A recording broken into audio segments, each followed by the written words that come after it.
time. The elbow. Sneeze or cough into the elbow. Don't touch your face. Everyone touches their face. Don't and then the distance. The distance. And the feeling. Check how you're feeling. That's right. If you have problems, temperature, fever, and so on, then stay home. Stay home. Stay home. And really, 5. That's right. Those are the 5 things you need to do. If you have any trouble breathing, if you get sick very, very quickly, call your doctor immediately, and go seek healthcare. But always make that phone call first so that they can expect you coming. Great. Thank you so much. Yeah, thank you. For the question. Thank you. Thanks, Thank babe. you. Very nice to see you. I have a few more. There's a question from Amelia Surtes. Can you catch the virus from the air? Is it airborne? The virus is not airborne. Okay. So the virus is spread by what we call droplet, which is basically little particles of liquid that come out of your nose and your mouth when you talk or sneeze or cough, which is why you have to do this. And those particles need to reach somebody's eyes, nose, and mouth. That's the only way you can contract it. So guys, that is something just that you guys need to know, that please don't be afraid. There's a very specific way in which this virus can be transmitted, and it's not through air, it's not through food, it's not through animals, right? It's not through food, it's not through animals. But the other thing I want to mention is that it could be through contact, fomites we call, which is basically when those particles get on a surface, like a hard surface like this, if you touch it, and the virus is there, and then you touch your eyes or your nose or your mouth, you can get infected that way. So if someone coughs into their hand and touches the table, and you touch the table and touch your eye, you can get it. But that's a barrier. It doesn't mean because you touch the table you're infected. You still have to touch your eyes. So if you wash your hands, use the alcohol rub, you kill the virus. The virus is gone. That is a great question. Another question I have from @Divya_Jyoti. If you have recovered from corona, can I get it again? We get this question a lot.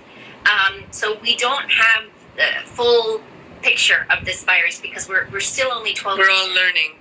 We're all learning. But if I can mention, we know that more than 100,000 people out of those 400,000 cases have recovered. And that's also important to be part of the message. It is still scary, but people are recovering from this.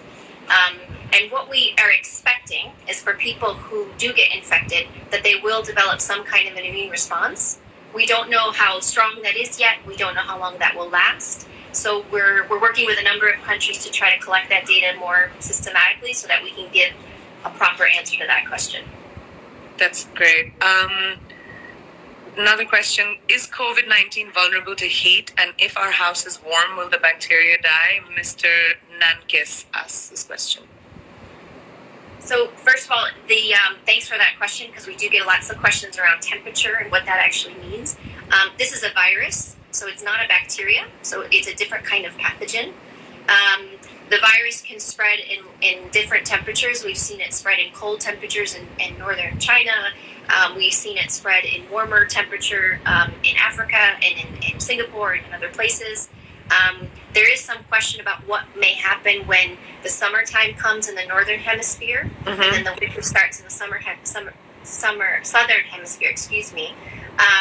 And it's not necessarily a change in how the virus behaves, but we behave differently in the warmer weather.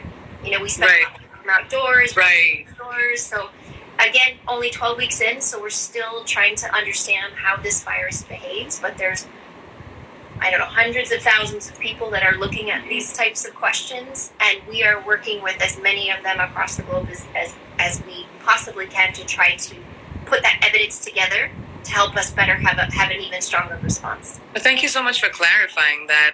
Another question which I have is there a vaccine? Finding a vaccine will be crucial to a long-term solution to corona, obviously.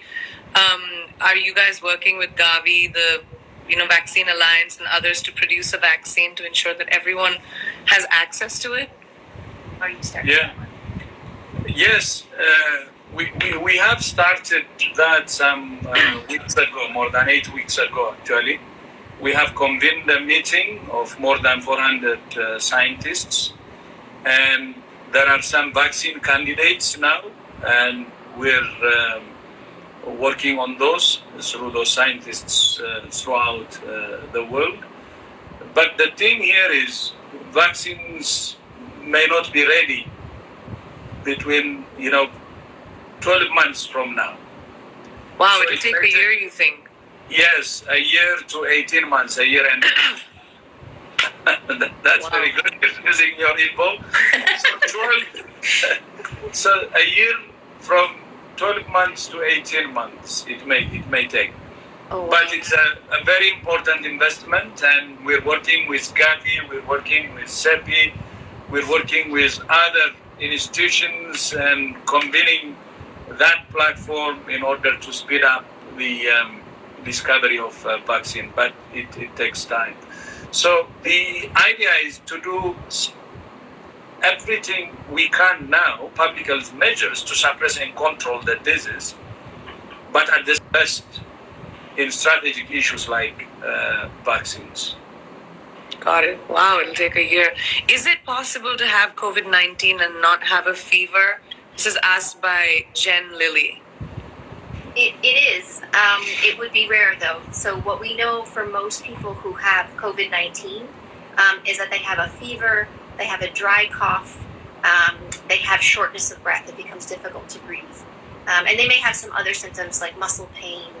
They may have a headache. Very few people will have a runny nose and sneeze and like you may see for the common cold or with the flu. But most people, about 90% of people in China, where we have huge case numbers, have reported fever. Yeah. Wow. So if someone has a cold, it could also be a common flu. It can. This is the really difficult thing about this is the gray area, isn't it? Is that you don't know what you have, but there are some distinguishing features. This fever, dry cough, shortness of breath. That is COVID-19, and you need to get tested. And so the only way we can actually distinguish between each of these respiratory diseases is through testing. So it is important that does happen, and it's important that we increase capacity across the globe. Technology. And we provide tests, and we find tests for people who can't get it. Another question for you, Dr. Maria. What is co-infection? Can you get two viruses together? Yeah, co-infection means you're infected with multiple things at the same time. So some people can have influenza and COVID-19.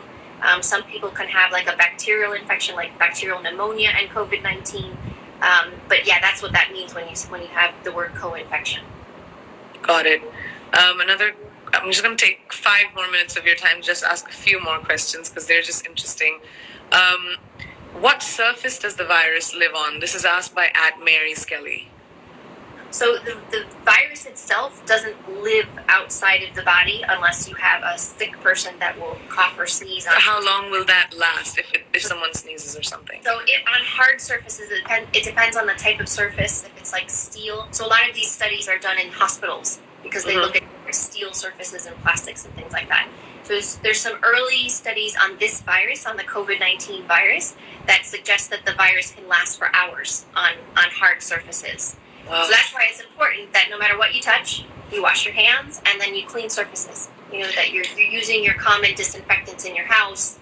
You clean doorknobs, you clean tables, and that will kill the virus. And hand washing is more efficient than just sanitizing your hands. So whatever you have access to. So some people have access to soap and water, and some people don't.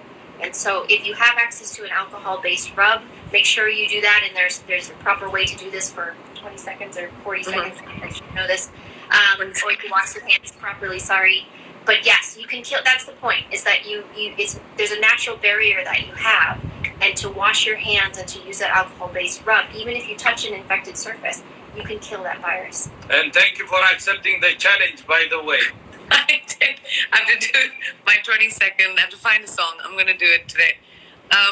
Just another question for low-income countries, because we're talking about water, Africa, India, places where people don't have access to water, soap, or even access to the education around coronavirus. What can governments or countries do so that we don't create a sort of pandemonium or a fear around, the fact that people don't have access and they don't know?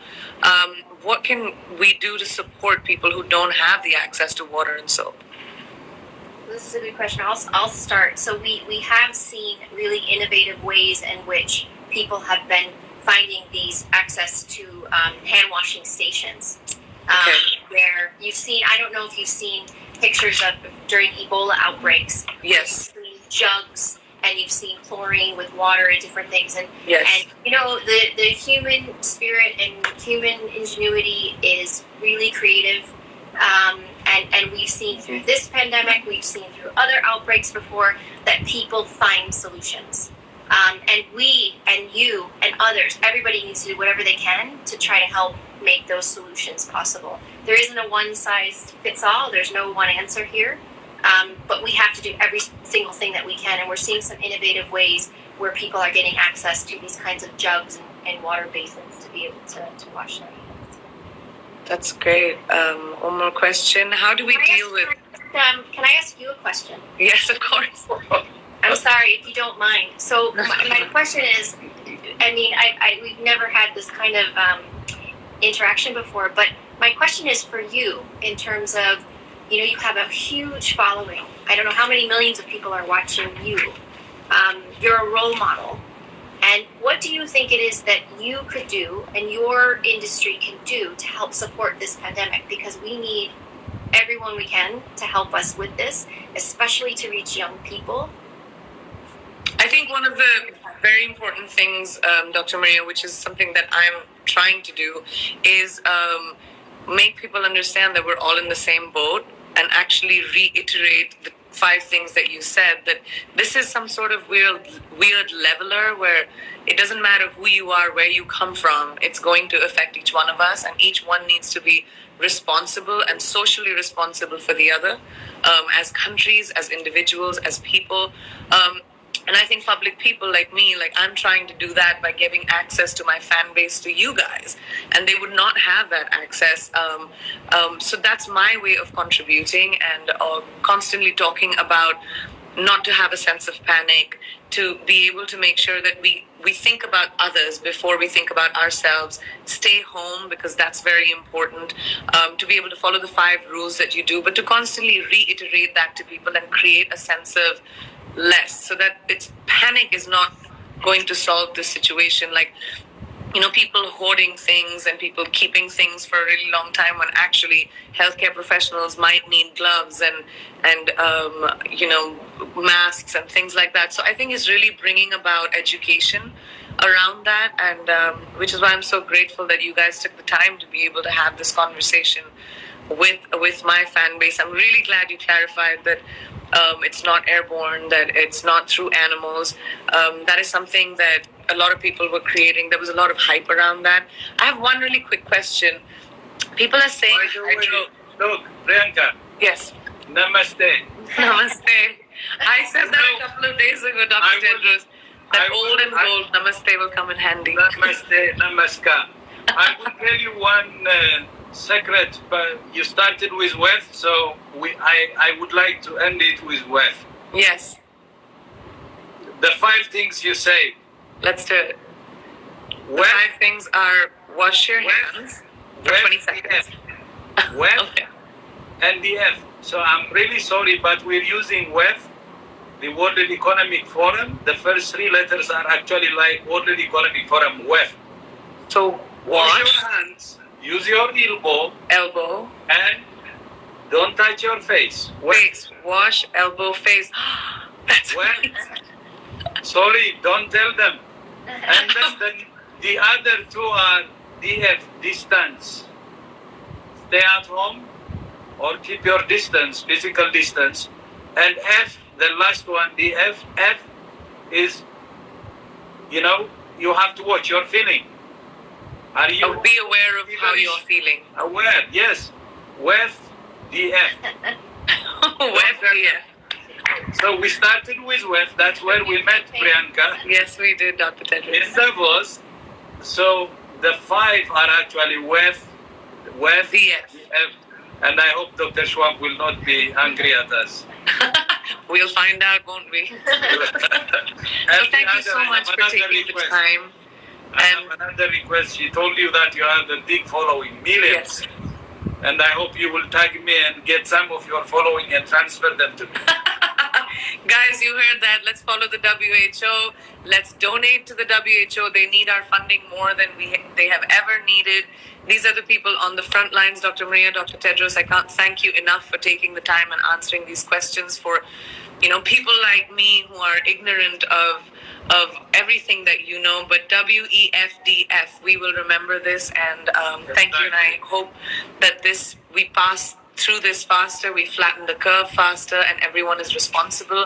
And I hope that it doesn't take extremely long for us to be able to get through the coronavirus. So, one last question. What does the WHO need from us? We need two things. One, I know people are worried. I know people are concerned, and they're right to be concerned and worried. Maria had said it already. But what we say is we need strength, unity, courage, and we need to fight like hell to kick Corona out. We have the means to do it. Yes. So we should really believe in ourselves. The human spirit is very, very strong. And when united especially, we can achieve what we want. That's kicking the virus out. So, of course we should be worried. Of course we should be concerned. But we need courage, strength, and fight it out. And we should not be, lose hope. We have all the means to kick this virus out. So that's our message. And the second request is, we have the Solidarity Fund. And Global Citizen, Hugh Evans is helping. This is something we started with UN Foundation and the Swiss Philanthropy Organization. And in just 1 week, we were able to mobilize more than $70 million US. This is big. Wow. In just 1 week. And we would still ask, all your funds and others to contribute to the fund, because it's the solidarity that can help us to kick this virus out. You heard Dr. Tedros, guys. The Solidarity Fund, we've already donated. Global Citizen is taking a big part in it, and it'll just take so much from you guys. Just listen to what Dr. Tedros said and Dr. Maria said is WEF. DF.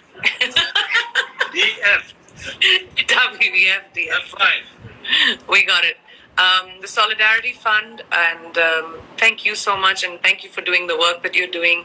Thank you to everyone out there who are on the front lines doing this for us, and let's do what we can do, you guys.